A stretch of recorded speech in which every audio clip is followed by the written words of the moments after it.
सकते हो साम्राज्य का विस्तार। साम्राज्य का विस्तार। अब ये साम्राज्य का विस्तार कर आगरा से अपनी सेना लेकर चल देता है और सबसे पहला आक्रमण, इसे कहते हैं हुमायूं का पहला विजय अभियान। हुमायूं का पहला विजय अभियान। अब ये क्वेश्चन आ सकता है, जैसे रीट में पिछली बार, पंकज जी, हाँ जी, जिस प्रकार रीट में पिछली बार आया था कि शेरशाह सूरी का अंतिम विजय अभियान क्या था। शेरशाह सूरी का अंतिम विजय अभियान कालिंजर था। यह आपको रीट में पूछा गया है। ऐसे आपको यहां पूछ सकता है। यहां क्या पूछ सकता है, हुमायूं के साम्राज्य का हम विस्तार पढ़ रहे हैं। अब हुमायूं के साम्राज्य का हम यहाँ विस्तार पढ़ रहे हैं, तो हुमायूं का पहला विजय अभियान क्या था। अर्थात पहला हम जो शासनकाल पढ़ रहे हैं 1540 तक की बात करेंगे आगे, फिर आगे पीछे बात करेंगे। और इस प्रकार 1531 ईस्वी में अपनी विशाल सेना लेके चल देता है एक हिंदू साम्राज्य, एक छोटा सा राजा कालिंजर। ठीक है, कालिंजर एक हिंदू साम्राज्य था और कालिंजर दुर्ग पे ये आक्रमण करेगा, चारों तरफ से घेराव करेगा। अब इसने कालिंजर दुर्ग का घेराव किया और यहाँ का राजा कौन था, प्रताप रुद्रदेव था। प्रताप रुद्रदेव था। लेकिन प्रताप रुद्रदेव जानता था, इसकी कमजोरी जानता था कि ये बहुत जल्दी विश्वास करता है, अत्यधिक अफिमची है, युद्ध से दूर रहना चाहता है। इस प्रकार उसने इससे संधि नहीं की, शुरू में संधि नहीं की और इस प्रकार लगभग इसे 1 माह घेराव हो गया। 1 माह का घेराव। प्रताप रुद्रदेव जानता है कि यहां से चला जाएगा, ये तो केवल आंख दिखा रहा है। उसी समय कहते हैं आगरा से एक राजदूत आता है और हुमायूं जी से कहता है, हुमायूं जी आप आगरा की ओर चलें, राजधानी चलें, नहीं तो हमारे यहाँ से आगरा निकल जाएगा। मैंने क्यों निकल जाएगा, क्योंकि अफगानी सरदार, अफगानों का राजा महमूद लोदी आगरा को प्राप्त करने हेतु और बिहार से चल दिया है और आगरा कभी भी आक्रमण कर सकता है, आप शीघ्र शीघ्र आगरा लौटें। इस प्रकार हुमायूं को बड़ी चिंता हुई। हुमायूं को चिंता हुई कि लोदी, महमूद लोदी आगरा को प्राप्त करना चाहता है, ये तो इस समय मेरी राजधानी है, यहाँ से मुझे हिंदुस्तान शासन चलाना है। मेरा पिता कह गया था, मुझे पिता के हित में सोचते हुए आगरा को मुझे बचाना है, इससे तो मैं पीछे देख लूंगा। इस प्रकार उसने कहा हिंदू बेग से कि भाई ऐसा करते हैं, इसको एक संधि वार्ता पत्र भिजवाते हैं। संधि वार्ता पत्र मान लिया, ठीक है, नहीं मानेगा तो हमें लौटना तो है ही है, तुक्का लग जाए तो लग जाए, तुक्का लगे तो लग जाए, इस बात को लेकर के। और इस प्रकार हुमायूं ने एक संधि वार्ता पत्र प्रताप रुद्रदेव से कहा कि देखिए भाई, और साय के सूरज डूबने से पहले पहले, साय के सूरज डूबने से पहले पहले आप हमसे संधि कर लोगे और संधि के तहत हमें हरजाना दे दो। 1 महीना मेरी सेना यहाँ घेराव डाले हुए, अत्यधिक सेना पे खर्चा हो गया है, आप उस सेना का सैन्य खर्चा मुझे दे दिया जाए और मैं यहाँ से चला जाऊंगा। हाँ राहुल जी, और इस प्रकार इसने कहा कि मुझे सैन्य खर्चा दे दिया जाए। इस प्रकार इसने सैन्य खर्चा इसको दे दिया और इस प्रकार कहते हैं हुमायूं का जो पहला विजय अभियान था वो सफल हुआ एक संधि के तहत, और हुमायूं आगरा लौटा। और आगरा लौटने के बाद अपनी एक विशाल सेना लेकर के, और इस प्रकार अपने दुश्मन, इसके 3 प्रसिद्ध दुश्मन थे, जिसमें जो पहला दुश्मन है वो महमूद लोदी था, ठीक है, दूसरा है शेरशाह सूरी था, तीसरा है बहादुर शाह गुजरात का राजा था। इस प्रकार पहले दुश्मन को पराजित करने के लिए और अपनी सेना लेकर के आगरा से चल देता है, क्योंकि इधर से बिहार से कौन आ रहा था, महमूद लोदी आ रहा था आगरा को प्राप्त करने के उद्देश्य से। और इस प्रकार कहते हैं 1532 में दोनों की सेना भिड़ जाती है, और दोनों की सेना भिड़ जाती है। और वह स्थान कौन सा है, दोरहा या दौरिया, दोहरिया नामक जगह थी और ये यूपी में पड़ता है। इस प्रकार यहाँ दोरहा का युद्ध हुआ 1532 ईस्वी में। किन किन के मध्य हुआ, हुमायूं के मध्य हुआ और अफगानी सरदार, बिहार का अफगानी सरदार महमूद लोदी के मध्य हुआ। और महमूद लोदी और हुमायूं के मध्य युद्ध हुआ, जिसमें हुमायूं की विजय हुई और महमूद लोदी को पूरी तरह पराजित किया और बिहार बंगाल की ओर इसने भगा दिया। इस प्रकार महमूद लोदी से इस युद्ध में इसे एक शहर प्राप्त हुआ जिसे कहते हैं जौनपुर। जौनपुर कहाँ है? यूपी में है। और जौनपुर ध्यान रखना, इस प्रकार कहते हैं जौनपुर में इस्लाम से संबंधित एक मस्जिद है जिसे अटाला मस्जिद कहते हैं। अटाला मस्जिद जौनपुर में है और ये बहुत ही प्रसिद्ध केंद्र था उस जमाने में। मध्यकाल में यहाँ शेरशाह सूरी ने अपनी प्रारंभिक पढ़ाई की थी। शिक्षा का बड़ा केंद्र था, इसलिए से भारत का सिराज कहा जाता था। मध्यकाल में भारत का सिराज किसे कहते थे? जौनपुर को कहते हैं। अटाला मस्जिद कहाँ है? जौनपुर में है। ठीक है, ये आपको क्वेश्चन पूछा जाता है। इस प्रकार जौनपुर किसको प्राप्त हो गया? हुमायूं बड़ा प्रसन्न हुआ और हुमायूं अपनी धन दौलत लेकर के आगे की ओर बढ़ा। लेकिन हिंदू बेग ने कहा कि बादशाह जी इस लगे हाथों, और इस प्रकार कहते हैं आपके दूसरे दुश्मन शेरशाह सूरी पर आक्रमण करते हैं। इस प्रकार कहते हैं 1532 ईस्वी में ही ये आगे की ओर बढ़ा, आगे की ओर बढ़ा। और 1532 ईस्वी में ही और हुमायूं ने सबसे पहले चुनार दुर्ग पर घेराव डाला। तो इस समय हुमायूं कहाँ पे था? चुनार दुर्ग पर था। हाल ही में यहाँ के ताज खां को मारा था, इसकी हत्या करवाई थी। उसकी बेगम लाड़ मलिका से उसने विवाह किया था और शेरशाह सूरी यहाँ बैठा हुआ था। इस प्रकार सबसे पहले उस समय इसका नाम शेर खां था। शेरशाह सूरी को शेर खां भी कहते थे।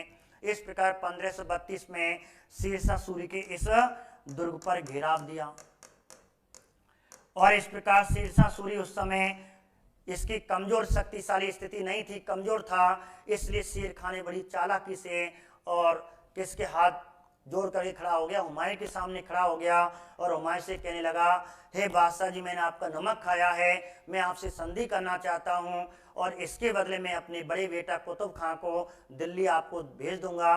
कल प्रातःकाल आपको पूरा खजाना जितना मेरा राजस्व है, 1-2 साल के अंदर जितना मेरा राजस्व बनता है, मैं उसको आपको भेज दूंगा अपने बेटा के हाथ। इस प्रकार कहते हैं। और यहाँ वही बात, विश्वास, हुमायूं विश्वास में आ गया और इस प्रकार शेर खां ने यहाँ चूना किसको लगा दिया? हुमायूं को लगा दिया।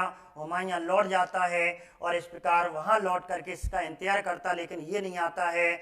और उसी समय कहते हैं 1533 में जितना धन पहले और दूसरे विजय अभियान में मिला था, उस धन से यहाँ एक दीन पनाह दुर्ग का निर्माण करवाएगा। क्योंकि कहते हैं हुमायूं 2 चीज का बड़ा शौकीन था, एक अफीम का, दूसरा पुस्तक पढ़ने का।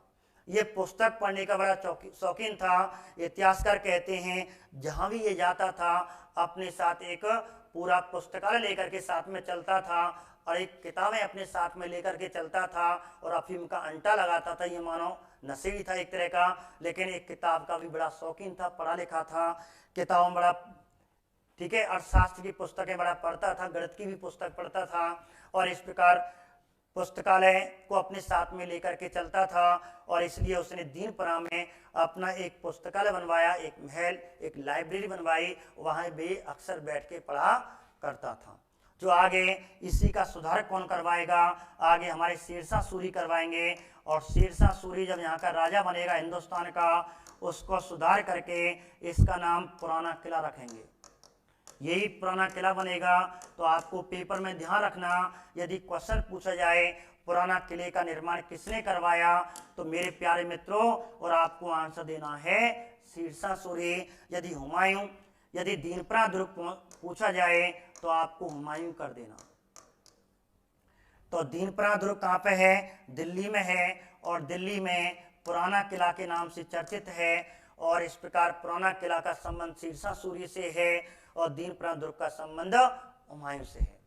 ठीक है, इस प्रकार कहते हैं इसका निर्माण करवाया। उसी समय एक और संकट आया, जब ये अत्यधिक इसने अफीम खा ली थी और बड़ा खुशी था कि मैंने विजय अभियान हासिल किए, और इधर शेरशाह सूरी से बड़ा परेशान था कि इसने मेरी अधीनता स्वीकार तो कर ली, लेकिन संधि के तहत और मुझे क्या नहीं पहुंचाया, अपना राजस्व नहीं पहुंचाया, और इस प्रकार बड़ा दुखी था। उसी समय आपको एक प्रश्न और बनता है, मैं आपको एक प्रश्न और बता देता हूं, बहुत बढ़िया प्रश्न है। क्वेश्चन आ जाए, हुमायूं ने सबसे पहले चुनार दुर्ग का पहला घेराव आक्रमण या पहला घेराव कब किया था? हुमायूं ने सबसे पहले चुनार दुर्ग का पहला घेराव कब किया था? तो आपको पूछ सकता है 1532 सन पूछ सकता है। तो हुमायूं का पहला घेराव 1532 में, और कितने महीने का घेराव किया था ये पूछ ले तो आपको ध्यान रखना इसका जो पहला घेराव था वो 4 महीने का था। लेकिन हुमायूं को बेवकूफ किसने बना दिया था? मैंने अभी आपको बताया शीर्षक सूर्य बनाया।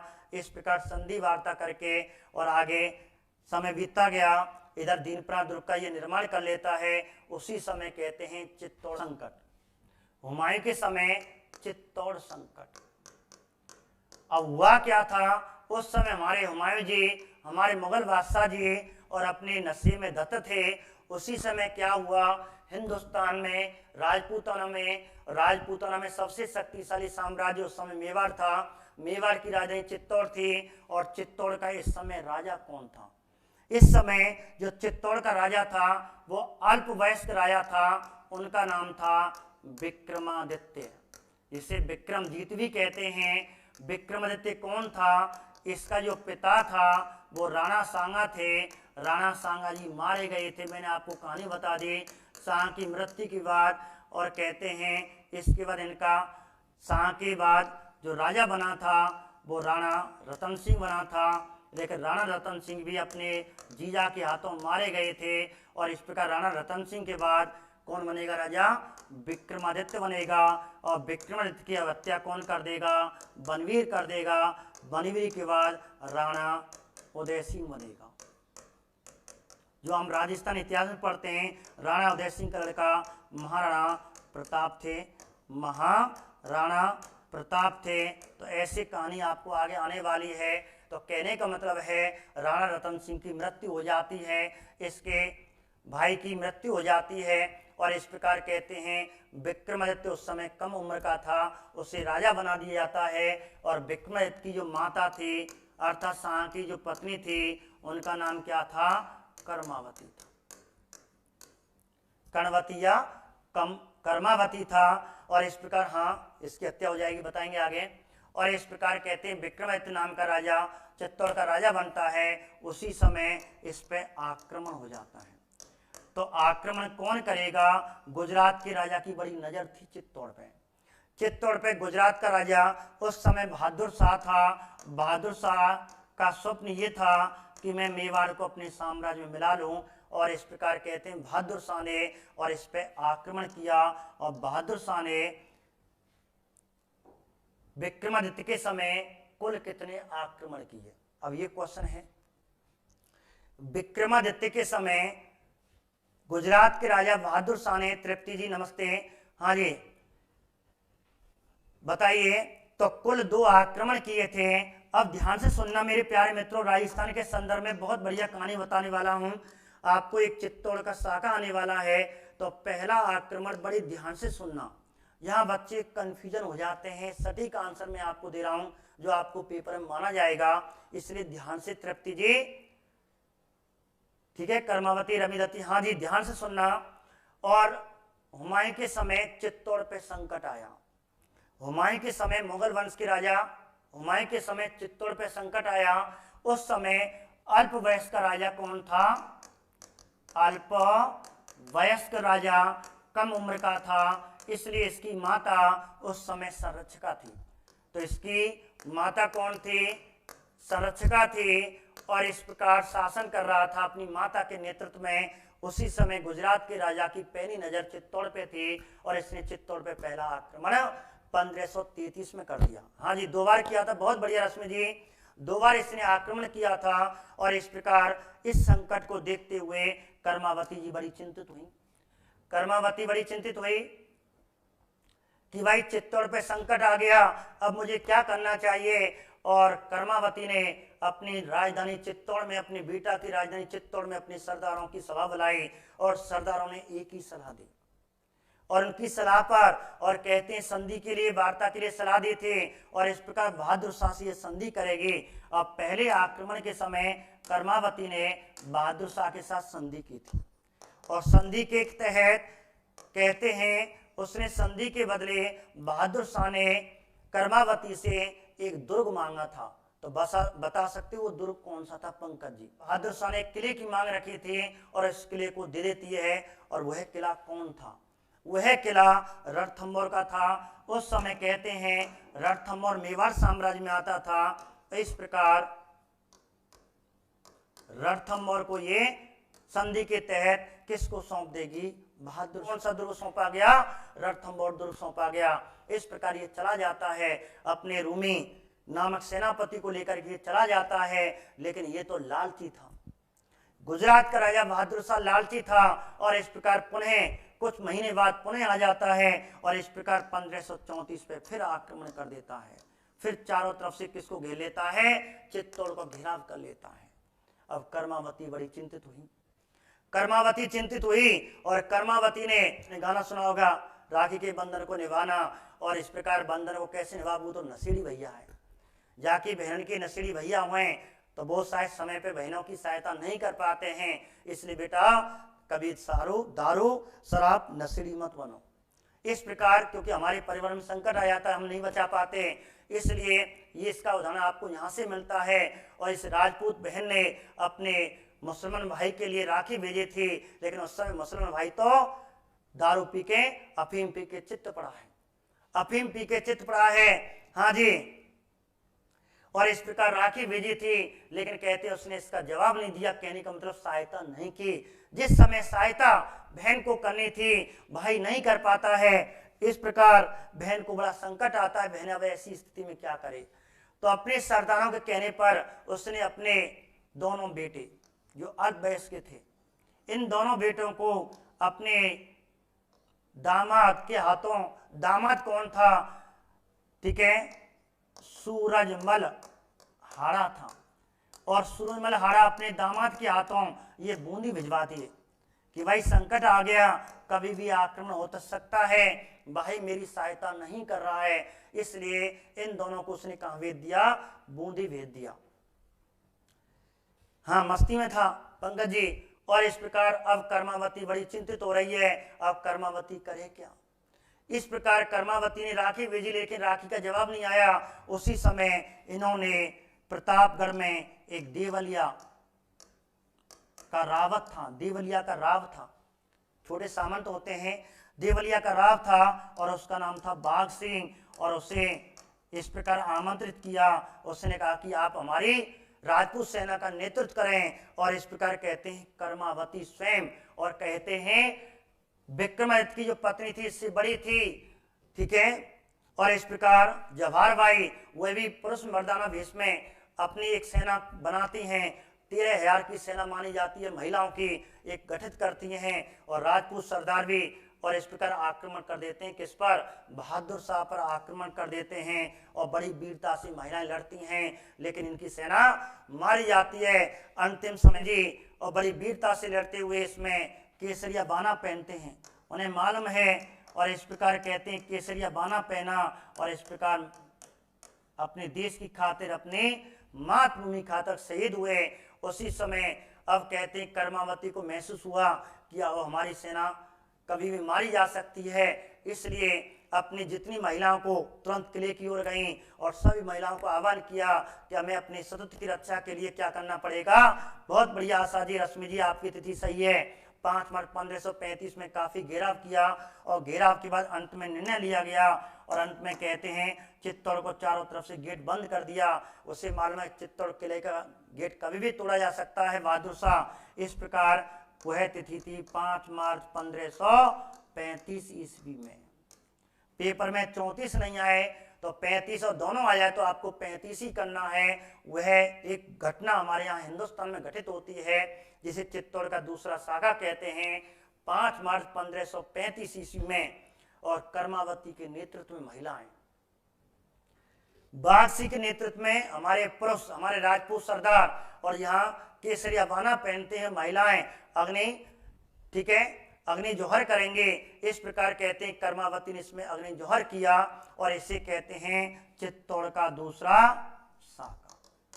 तो चित्तौड़ का दूसरा साका, पहला साका 1300, बताइए कब? 1303 ईस्वी में चित्तौड़ में पहला साका हो चुका था।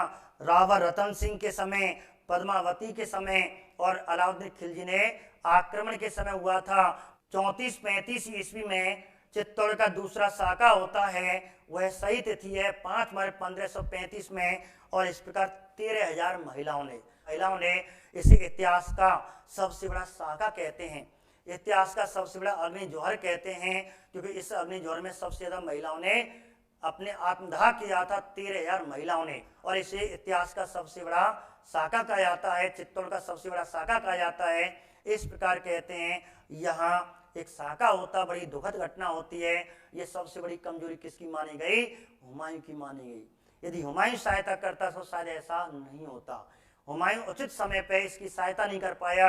जैसे हुमायूं को होश आता है, अब हुमायूं को आएगा, ने कहा कि मेरी बहन कहाँ है? सरदार ने कहा साहब तुम्हारी बहन तो मर गई, अब मैं बहन की सहायता नहीं कर पाया, मेरा भांजा कहाँ है? कि भांजे के पता नहीं कहाँ गया। इस प्रकार 1535 ईस्वी में हुमायूं अब बहादुर शाह को, ठीक है, मजा चखाने के लिए और आक्रमण करेगा। और इसे कहते हैं मंदसौर का युद्ध। मंदसौर का युद्ध, और मंदसौर का युद्ध हुआ और इसमें कहते हैं बहादुर शाह को बुरी तरह पराजित किया। बहादुर शाह को बुरी तरह पराजित करता है और इस प्रकार कहते हैं, और गुजरात को हुमायूं प्राप्त कर लेता है। सहायता से विक्रमादित्य को दोबारा चित्तौड़ मिला था। तो ये कहते हैं सर इसी समय मालवा, चित्तौड़ और गुजरात हुमायूं ने इस राजा से, बहादुर शाह से जीता था। इस प्रकार मुगल वंश का पहला राजा, यहाँ नोट कर लें आप, यहाँ मेरे मित्रों नोट कर लो। बहुत बढ़िया प्रश्न ये है, मंदसौर का युद्ध तो नहीं पूछा जाता, लेकिन ये क्वेश्चन आता है कि मुगल वंश का ऐसा पहला राजा जिसने सबसे पहले गुजरात को जीता, शेरशाह को पराजित करने के लिए आगे की ओर बढ़ देता है। और 1537 ईस्वी में, ठीक है, 1537 ईस्वी में और चुनार पे फिर दोबारा घेराव कर देता है। पहले 4 माह का किया, अब के 6 माह के करने के बाद यहाँ बुरी तरह कहते हैं शेरशाह के बड़े बेटा कुतुब शाह को बुरी तरह पराजित कर देता है। इस प्रकार चुनार पर अधिकार कर लेता है। इसके डर के मारे, और कहा जाता है शेरशाह यहाँ से भाग जाता है। शेरशाह बहुत चालाक था, शेरशाह सूरी बहुत चालाक था। शेरशाह सूरी बंगाल की ओर चला जाता है और बंगाल की राजधानी गोंड में नरसंहार करता है, मोहम्मद शाह नाम के राजा को मार देता है, यहाँ की जनता को कत्लेआम करता है। और इस प्रकार यहाँ से बंगाल के सोने चांदी को लेकर के और बिहार में एक किला बनवाएगा, रोहतासगढ़ का किला। कैमूर बिहार में है, कैमूर श्रेणी में, अरावली की पर्वत श्रेणियों में कैमूर श्रेणी में रोहतासगढ़ किले का निर्माण करवाएगा और अपने गौड़ से जितना भी धन दौलत मिली थी यहाँ छुपा देगा। हुमायूं से डर करके यहाँ छुप जाएगा। इस प्रकार हुमायूं फिर आगे की ओर चलेगा, इसे ढूंढता हुआ आएगा 1538 में और बंगाल पे आक्रमण कर देता है, बंगाल पे आक्रमण कर देता है। और इस प्रकार कहते हैं गोंड को अपने अधिकार में ले लेता है हुमायूं, और गोंड का नाम ये जनतावाद रख देता है। और इस प्रकार किसने रखा? हुमायूं ने बंगाल को जीत लिया और उसकी राजधानी को जनतावाद कहा। इस प्रकार हुमायूं यहाँ से चला जाता है और यही इसकी एक बहुत बड़ी कमजोरी फिर थी। और इस प्रकार यहाँ से चला जाता है। बदला लेने के लिए फिराक में था, उसी समय एक चाल चल देता है। कौन? शेरशाह सूरी। शेरशाह सूरी चाल चल देता है और शेरशाह सूरी उसे बहकाता है और इस प्रकार इसके बहकावे में आ जाता है और इसके कहने पर, और कहते हैं हुमायूं कौन सी जगह आ जाता है? चौसा आ जाता है। चौसा, ठीक, कहते हैं गंगा की एक सहायक नदी है, अर्थात गंगा और उसकी एक सहायक नदी है कर्मनाशा नदी, और कर्मनाशा नदी के मध्य एक मैदान है चौसा में, और यहाँ संधि वार्ता के लिए और हुमायूं को शेरशाह सूरी बहकावे में विश्वास में लेकर के बुला लेता है और इस पे आक्रमण कर देता है। अचानक जब आक्रमण हुआ था और इस प्रकार यहाँ पे युद्ध होता है जिसे कहते हैं चौसा का युद्ध। और इस प्रकार कहते हैं 26 से 29 जून के मध्य ये घटना मानी जाती है। 26 को आया था, 29 पे आक्रमण कर दिया था जिसे चौसा का युद्ध कहते हैं। और इस प्रकार अपने घोड़े लेकर के और इस प्रकार किस नदी में कूद गया था? हुमायूं। और हुमायूं गंगा नदी में कूदा, लेकिन हुमायूं को तैरना नहीं आता था, बाबर को तैरना आता था। बाबर ने, इतिहासकार कहते हैं कि बाबर ने गंगा को 2 बार पार किया था। इतना तैराकी था, लेकिन उसका बेटा तैराकी नहीं था, और इस प्रकार कहते हैं गंगा नदी में कूद गया, और इस प्रकार इसकी जान घोड़े सहित कूदा था, और इसकी जान एक डूबता हुआ गंगा नदी में जा रहा था, और उसी पे नजर इसकी एक निजाम को पड़ जाती है। उस निजाम का नाम था निजाम बिस्ती, और इस प्रकार निजाम बिस्ती की सहायता से और किसका जीवन बचता है, हुमायूं का। लेकिन यहाँ पे शेरशाह तो जीत गया था, शेर खां जीत गया था, और इसी उपलक्ष्य में शेर खां ने उपाधि कौन सी धारण कर ली थी, तो शेर खां ने इसी युद्ध के विजय के उपलक्ष्य में शेरशाह सूरी की उपाधि धारण की, और इस प्रकार अपने नाम का खुतबा पढ़वाया। और आगे अब हुमायूं इसे, जब इसके साथ धोखा किया था, और हुमायूं ने कहा कि आपके कुछ भी हो जा, और मैं आपके शेरशाह सूरी को परास्त करूंगा, और पहली फतेह और 1540 ईस्वी में 17 मई की तिथि है, और आगरा से फिर हुमायूं जी अपनी सेना लेकर के चल देते हैं, और किसको पराजित करने, शेरशाह सूरी को पराजित करने चल देते हैं। वहां शेरशाह सूरी अपनी चालाकी नीति के तहत यहाँ पे युद्ध होता है, जिसे कहते हैं बिलग्राम का युद्ध। बिलग्राम का युद्ध कहाँ पे है, कन्नौज के पास है, इसे कन्नौज का युद्ध कहते हैं। और इस प्रकार 17 मई 1540 ईस्वी में हुमायूं और शेरशाह सूरी के मध्य बिलग्राम का युद्ध हुआ। इसमें शेरशाह सूरी ने चालाकी चली थी, और इस चालाकी नीति के तहत और हुमायूं को बुरी तरह पराजित कर देता है, हिंदुस्तान से खदेड़ देता है, हिंदुस्तान से भगा देता है, और इस प्रकार ये सिंध की ओर भाग जाता है, और इस प्रकार सिंध और ईरान की ओर ये अपना जीवन निर्वाह करेगा, और इस प्रकार भारत में सूर्य वंश की स्थापना हो जाएगी। तो भारत में सूर्य वंश की स्थापना कब हुई थी, 1540 ईस्वी में, और इस समय हिंदुस्तान का राजा कौन बन गया, शेरशाह सूरी बन गया। और इस प्रकार हिंदुस्तान से कौन भाग गया, हुमायूं यहाँ से भाग गया। इस प्रकार शेरशाह सूरी का वह कथन प्रमाण हुआ जिस समय बाबर के समय इसने एक कथन कहा था, अगर भाग ने मेरा साथ दिया तो मैं मुगलों को भारत से खदेड़ दूंगा। इस प्रकार इसने मुगलों को भारत से खदेड़ दिया, और भारत में कौन से वंश की स्थापना कर ली, सूर्य वंश की। ठीक है मेरे प्यारे मित्रों, तो आज हम 1540 तक पढ़े, तो मैंने आप